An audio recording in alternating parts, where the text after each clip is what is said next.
Vanakkam fam, it's your boy Raja. You're now watching Vh1 Pop Curry Rice. I'll never forget the first time I heard a hip-hop record. I was 11 years old. I took my sister's Walkman to school without her knowledge, and she had a preloaded CD inside. I think it was top 50 greatest hip-hop hits or something like that. And I pressed play, and the first song I heard was, "Will the real Slim Shady please stand up? Please stand up." And keep in mind, I'm a 10-year-old Tamil boy from Singapore that has no concept of English music, you know. Up to that point, music to me was just Tamil songs, whatever you hear on Tamil movies, you know. So that was an unforgettable experience.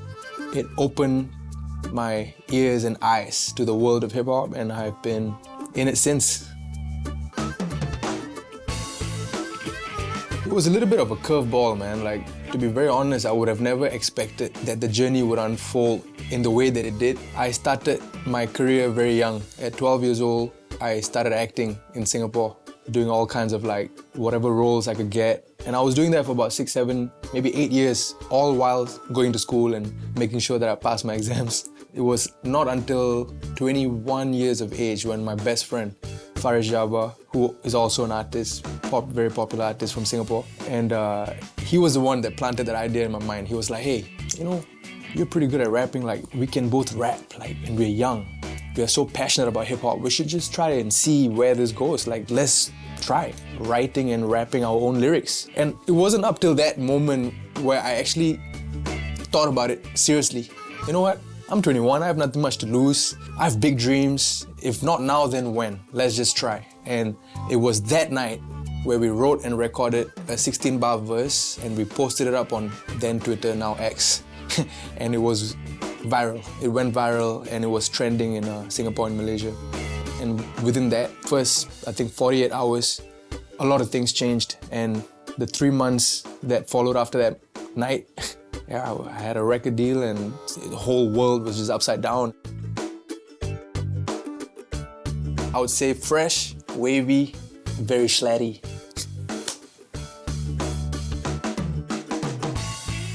If I were to choose one song, actually it would be Swagger Like Us. That was that one record that changed a lot of things. I listened to that song every day for I think the whole year when I was 13 years old. It's the easy one, Popeye the Sailor Man. That was how my mom, she found a strategy, you know? She was like, okay, you don't want to eat your greens? You don't want to eat your spinach? All right. She puts on Popeye and I'm like, hey, give me some more spinach. I want to be like Popeye. I would say that I never expected my family members, especially my parents, to be so involved in my process. It's funny because my dad and my elder sister, they are very strong in Tamil.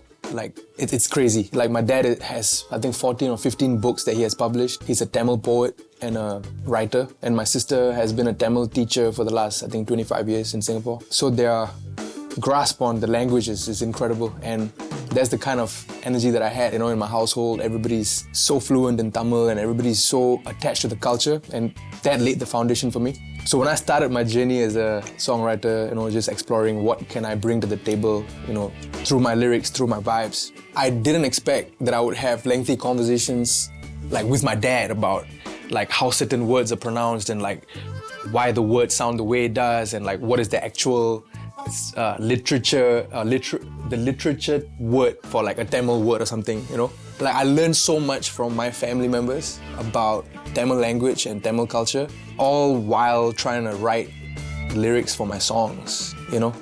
Like, there was this one moment where my dad was like talking to me and he was like, something, and then he used the word kalacharam, which means culture in Tamil.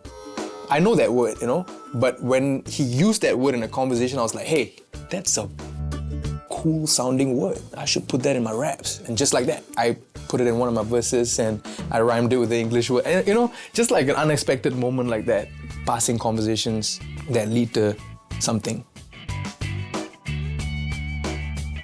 I would say that the medium of hip-hop, or like choosing my canvas to be hip-hop, gave me the freedom to express myself in the most authentic way possible, you know?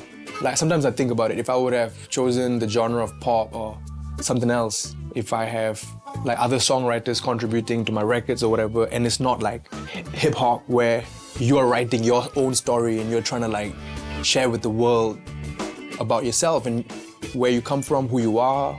Like hip hop as a medium informs so much about a person and the world they come from, you know? And I find it so fascinating how hip hop allows artists to do that. Hip hop as a genre, as a culture, it allows people to express in the most authentic way possible. So I feel like me stumbling into the world of hip hop and wanting to become a rapper, that laid the foundation for me to express my truest self to the world as it is.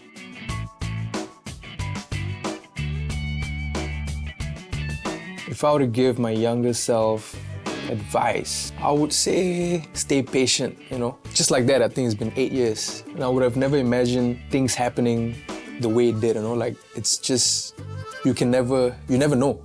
And when I look back, there were so many moments in time that comes to mind where I could have just quit, could have just stopped, could have just given up, you know? Because it's not a smooth sailing world, you know? The world of music, the music industry, entertainment industry is not, I don't think it's built for everyone.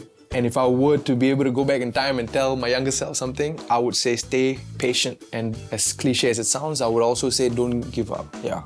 Vanakkam fam, it's your boy Raja. Keep watching Pop Curry Rice for the best music from the country. Peace.